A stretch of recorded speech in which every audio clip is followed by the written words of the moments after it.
The Indian Prime Minister Narendra Modi was on a 8-day tour to 5 countries: Ghana, Brazil, Trinidad and Tobago, Namibia and Argentina. He visited these countries to strengthen ties with the Global South and position India as a leader of the Global South. He also attended the BRICS meeting in Brazil.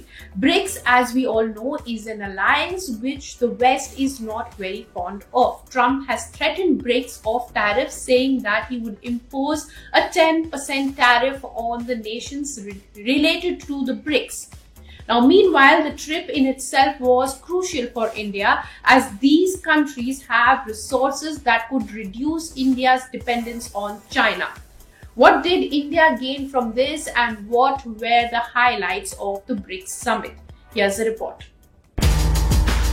Prime Minister of India Narendra Modi visited 5 countries in 8 days. He wrapped up his trip this week. During his trip, he visited Ghana, Trinidad and Tobago, Brazil, Argentina and Namibia. He attended the BRICS summit during his visit and brought home 4 awards. First, let's talk about the trip itself.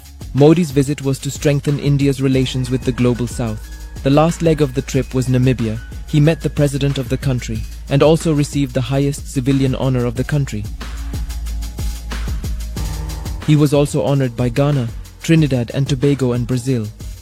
Modi wanted to strengthen India's relations, and so he needed to find a common ground.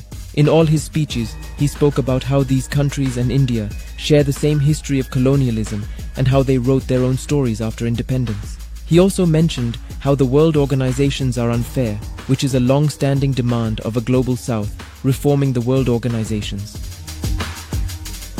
During the BRICS summit, Prime Minister Modi was present in Brazil, while Russia's Putin and China's Xi could not make it.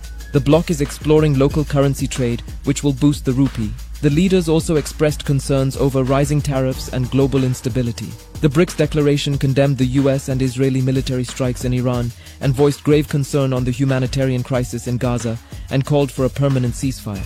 During the summit, Trump warned that BRICS nations would face an additional 10% tariff if a BRICS currency is announced. However, India took a cautious stance, being a partner of the US. India said that the trade in local currency was a step for de-risking, and the intention is not to replace the dollar.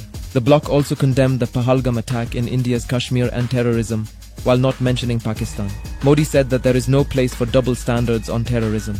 Modi also called for reforms in global institutions and urged responsible use of critical minerals, technology, and AI.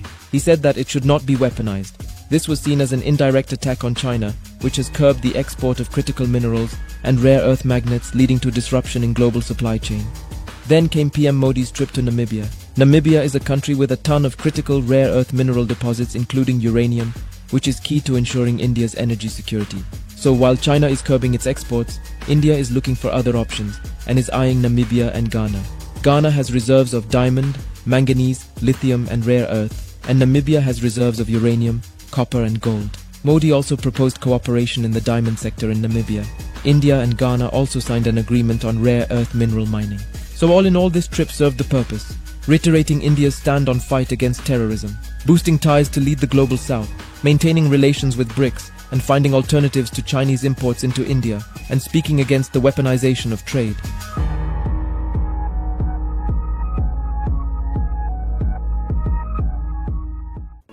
If you like this video, then like, share and subscribe to ET Now.